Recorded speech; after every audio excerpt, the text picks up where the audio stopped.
नमस्कार दर्शक बंधु, जय जगन्नाथ। मिथुन राशि आवाड़ वृद्धवनिता समस्त मिथुन राशि व्यक्तिविशेष मान को स्वागत। डिसेम्बर मासर मासिक राशिफल मिथुन राशि जमती आपणकर पुनर्वसु मिथुन, आपणकर मृगशिरा मिथुन एवं आद्रा मिथुन, ये जो तीन नक्षत्र मृगशिरा आद्रा एवं पुनर्वसु प्रत्येक व्यक्तिविशेष मान स्थिति आसिले डिसेम्बर 5 तारिख पर पुनर्बार बृहस्पति जो पुनर्गमन हम कहीं से वक्र चलन होते पुनर्बार मिथुन राशि को आसवे। मिथुन राशि पुणी जन्म बृहस्पति स्थिति रहा कि मुख्यतः कर्मक्षेत्र को नहीं सजग रहा, सतर्क रहा, जहाँ भी परिवर्तन स्थिति उपजीव ताको आम ग्रहण करवा, नीरवतार सहित निजर कर्म को आम कर चलवा निहाती जरूरी। स्थिति परिस्थिति भितर कर्म घरे भाग्याधिपति शनि स्थिति भाग्योदयर कारण भी रहिबा। शनि जिते दियंती छपर फाड़ी दियंती नल नियंती, मात्र शनि जन न्यायर देवता। कर्मक्षेत्र जदि आप सजग रहिबे, सचोट रहिबे, सत्कर्म सतबाटे करिबे, शनिकर निहाती आशीर्वाद रहिबा। नचेत जेतु कर्म घरे शनि तांकर दृष्टि रही वाद विवाद घर को टिके भी जदि भूल भाल करिबे, ठकामी करिबे किंबा मानसिक स्तर किसी नेगेटिव थॉट रहिबो, कर्मक्षेत्र रे ठकिबार गुण रहिबो, इमिडिएट शनिकर प्रभाव पड़िबो। आपण माने निश्चय कि शनिकर कोप को दृष्टि को आपण भोगिबा को पड़िबो। से जन्म बृहस्पति चलिबा समय शनिकर ये जो कोप अनेक समय कर्मक्षेत्र बाधा सृष्टि करि पार। अचानक कर्मक्षेत्र परिवर्तन हो जिबा, कर्मक्षेत्र किछिटा बाधा विघ्न सृष्टि हो जिबा, सब परिस्थिति सहित नुआ नुआ चाकरी करुवा पिला अधिकरू अधिका व्यतिव्यस्त मानसिक स्तर अशांत परिस्थिति सृष्टि हम एत सहज प्राप्ति हम ना।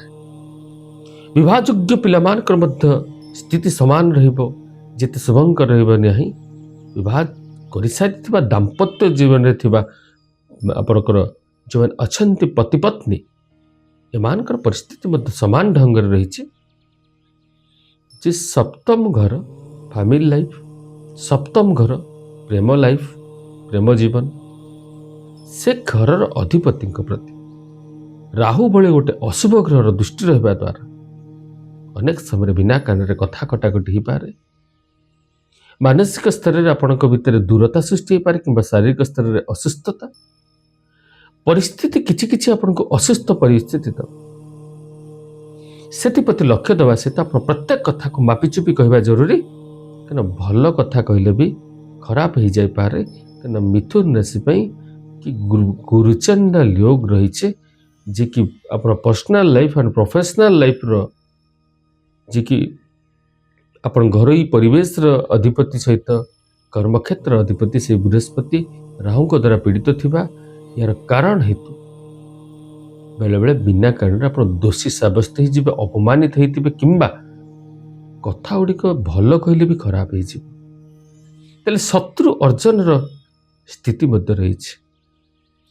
ये हूँ कर्मक्षेत्र और पारिवारिक जीवन कथा कहली, अर्थर कथा को जीवा, टंका पैसार कथा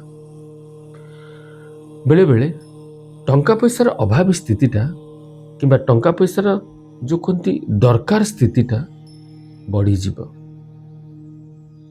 जिते रोजगार करंतु, जिते नुआ नुआ योजना भी करंतु, जिते प्रकार आपण बुद्धि विचार रही लगे कि आपण काम भी करंतु, सफलता प्राप्ति रे कमी रही पारे, बाधा उपजी पारे किंबा हवाक कार्य विलंब घटी आप प्राप्ति हो पारे।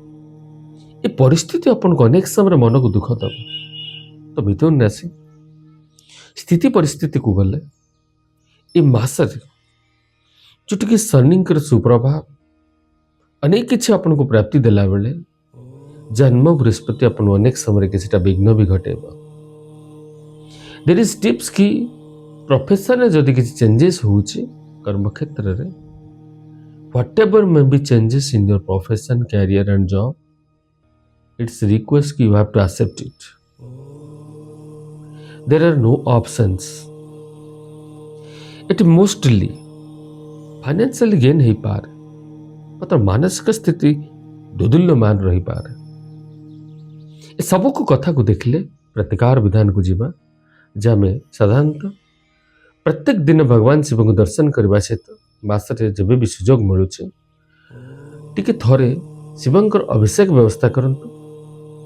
बृहस्पतिंकर रत्न हलदिया पोखराज डाहाण हाथ विषय अंगूठा को परिधान करेंगे निश्चय आपण शुभंकर रसबंधु ये आपण मान कथा समस्त भले था भगवान श्री जगन्नाथ समस्त कल्याण करंतु प्रेम से कहतु जय जगन्नाथ।